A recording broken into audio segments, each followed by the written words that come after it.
আমরা বাণী পদ্ধতিও নিব না, বিজিবি পদ্ধতিও নিব না। তো আপনি মাঝখানে কোনটা নিবেন? আপনি মোমেনও না, আপনি মুশরিকও না, আপনি হইলেন খুনসায়ে মুশকিলা, আপনি হইলেন হিজলা।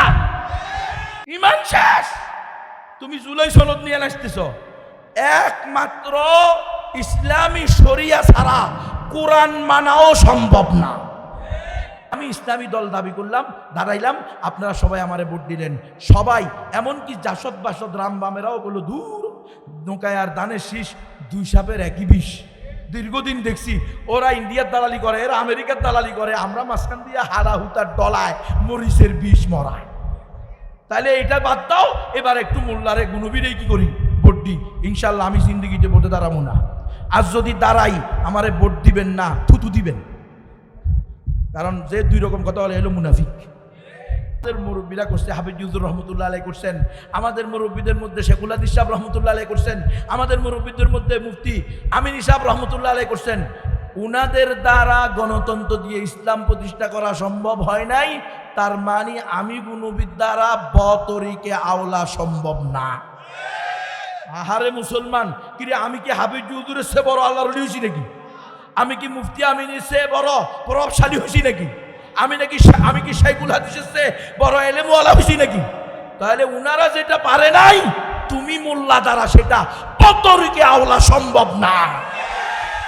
কোনো ধর্মকেই আপনি কি করতে পারবেন না, বাতিল বলতে পারবেন না। তো আল্লাহ বলছেন ইন্নাদ দীনা ইনদাল্লাহিল ইসলাম ওয়া মান ইয়াবতাগি গায়রাল ইসলামি দীনান ফালাই ইউকবালা মিনহু। আল্লাহ বলছেন ইন্না শাররাদ দাওয়াবি ইনদাল্লাহিল্লাযিনা কাফারু ফাহুম লা ইউমিনুন। আল্লাহর জমিনে সবচেয়ে নিকৃষ্ট চতুষ্পদ জন্তু হলো তারা যারা কুফরি করে, ঈমান আনে না। আপনি যে বলেন আমি ধর্মের ভিত্তিতে রাষ্ট্র চালাবো না, তো আপনি কিসের ভিত্তিতে চালাইবেন? আপনি যে বলেন আমরা তাবানি পদ্ধতিও নিব না, বিজিবি পদ্ধতিও নিব না, তো আপনি মাঝখানে কোনটা নিবেন? আপনি মোমেনও না, আপনি মুশরিকও না, আপনি হইলেন খুনসায়ে মুশকিলা, আপনি হইলেন হিজলা। ইসলামে কি মাঝখানে আবার আরেক ধর্ম হিজলা আসেনি? না, আপনি হয়তো মোমেন নয়তো মুশরিক, আপনি হয়তো কাফের নয়তো মুসলমান। আপনারটা আপনি পরিষ্কার করেন, কোনটা করবেন? আমরা যতটুকু জানি তালেবানরা ইসলামী শরিয়া ভিত্তিক কোরআন সুন্নাহর আলোকে রাষ্ট্র পরিচালনা করে, আর বিজেপিরা ওই ভারতের গোমূত্রখোরেরা তারা কুফর শিরিক ভিত্তিক রাষ্ট্র পরিচালনা করে। এখন আপনি কোনোটা নিবেন না, মানি মাঝখানেরটা কি? এই হিজলা। এখন আপনারা যারা গণতন্ত্র করেন তারা চিন্তা করেন এই গণতন্ত্র দিয়ে হিজলা তৈরি করতে পারবেন, ইসলাম প্রতিষ্ঠা করতে পারবেন না। ইসলাম প্রতিষ্ঠা সম্ভব না। আমি হাতে পায়ে ধরে বলি মুসলমান। অনেকে বলবেন কেন? আমাদের মুরব্বীরা তো করছে, আলহামদুলিল্লাহ, এটা তো আরো সুন্দর হয়েছে, আমাদের জন্য দলিল হয়েছে। আমাদের মুরব্বীরা করছে, হাফিজুর রহমতুল্লাহ আলাইহি করছেন, আমাদের মুরব্বীদের মধ্যে শেখুল হাদিস সাহেব রহমতুল্লাহ আলাইহি করছেন, আমাদের মুরব্বীদের মধ্যে মুফতি আমিন সাহেব রহমতুল্লাহ আলাইহি করছেন।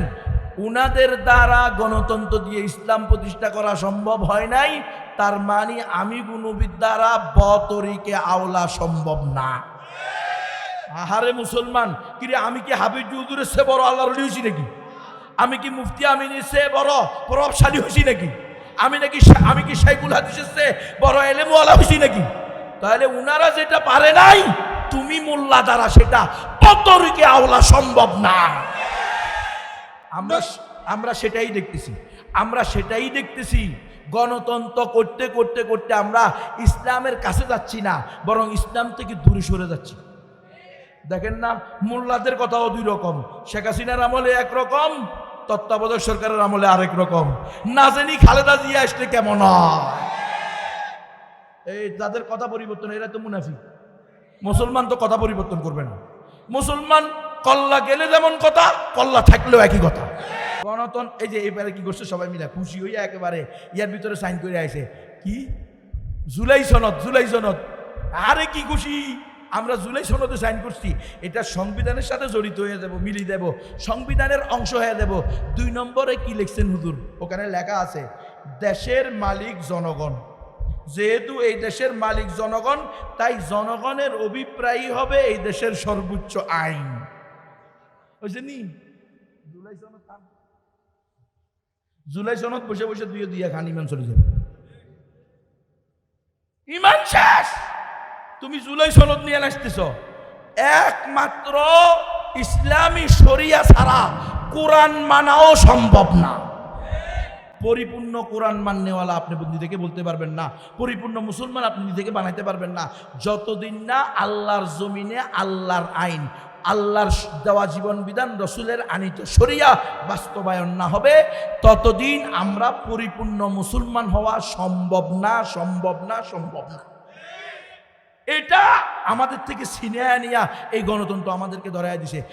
ফর এক্সাম্পল আমি বলতেছিলাম, ধরেন আমি ইসলামী দল দাবি করলাম, দাঁড়াইলাম, আপনারা সবাই আমারে ভোট দিলেন, সবাই এমনকি জাসদ বাসদ রাম বামেরাও বললো দূর নৌকায় আর দানের শীষ, দুই সাপের একই বিষ। দীর্ঘদিন দেখছি ওরা ইন্ডিয়ার দালালি করে, এরা আমেরিকার দালালি করে, আমরা মাঝখান দিয়ে হারা হুতার ডলায় মরিচের বিষ মরায়। তাহলে এটা বাদ দাও, এবার একটু মোল্লারে গুনবিরে কি করি, ভোট দিই। ইনশাল্লাহ আমি জিন্দিগিতে ভোটে দাঁড়াবো না, আর যদি দাঁড়াই আমারে ভোট দিবেন না, থুতু দিবেন, কারণ যে দুই রকম কথা বলে এলো মুনাফিক। আমি বলতেছি এই গণতন্ত্র দাঁড়াম, আর যদি কখনো দাঁড়াই তো দুই কারণে দাঁড়াবো, হয়তো শেয়ারের লোভে, আর নয়তো মায়ের বয়ে বেড়া। মানবতার দাবি এটা না অমুসলিমদের ধর্মকে স্বীকৃতি দেওয়া, অমুসলিমদের কুপুরি শিরিকি পূজা মণ্ডপে গিয়ে কুপুর শিরিককে শুভেচ্ছা জানানো, এটা মানবতা না, এটা হলো ভোট চাওয়া। তোমার উদ্দেশ্য হলো কি, তুমি ভোট হলো তোমার মাকসাদ, তুমি মানবতা চাও না, মানবতাকে তুমি বরং ধ্বংস করতে চাও। তুমি যখন কোনো হিন্দু বৌদ্ধ খ্রিস্টানদের দুর্গায় গির্জায় কালী পূজায় সরস্বতী পূজায় ক্রিসমাস পূজায় পূর্ণিমা পূজায় গিয়ে বলো আমি চাই আপনারা প্রতি বছর এইভাবে আনন্দঘন পরিবেশে পূজার কাজ চালিয়ে দেন, শিরিকের কাজ চালিয়ে দেন, আমি মানবতাবাদী। মৃত্যু, তুমি হলো ভোটবাদী, তুমি মানবতা ধ্বংসকারী। তুমি জানো এই লোক যদি ইসলাম ছাড়া মারা যায়, ইমান ছাড়া মারা যায়, তাহলে সে চিরস্থায়ী জাহান্নামে যাবে। তাহলে তোমার সবচেয়ে বড় দায়িত্ব ছিল, এই হবু এমপি, হবু মন্ত্রীরা, হবু চেয়ারম্যানেরা, তোমাদের সবচেয়ে বড় দায়িত্ব হলো হিন্দুদের দাঁড়ে দাঁড়ে বারে বারে অমুসলিমদের কাছে গিয়ে বলা, ও অমুসলিম দাদা দিদিরা বলো লা ইলাহা ইল্লাল্লাহু মুহাম্মাদুর রাসূলুল্লাহ তুফলিহুন, তোমরা এই কালিমা পড়ো, এক আল্লাহ ছাড়া কোনো উপাস্য নাই, মুহাম্মদ সাল্লাল্লাহু আলাইহি ওয়াসাল্লামের পদ্ধতি ছাড়া অন্য কোনো পদ্ধতিতে শান্তি আর কামিয়াবি নাই, দুনিয়াতে শান্তি, আখিরাতে। সুতরাং হে হিন্দু দাদা দিদিরা, আমার মাইকের আওয়াজ যদি শুনো, তোমাদের প্রকৃত মানবতাবাদী, প্রকৃত সাম্প্রদায়িক সম্প্রীতির দাবিদার একমাত্র আমি হলাম অসাম্প্রদায়িক বক্তা।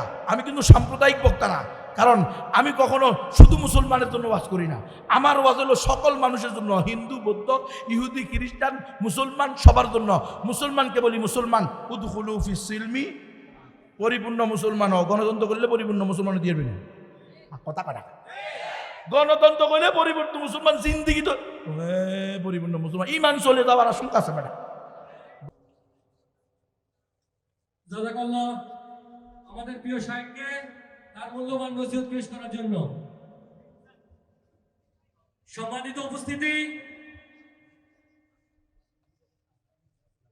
আজকের ওয়াজ ও দোয়ার মাহফিলে প্রধান আলোচক হিসেবে গুরুত্বপূর্ণ নসিহত পেশ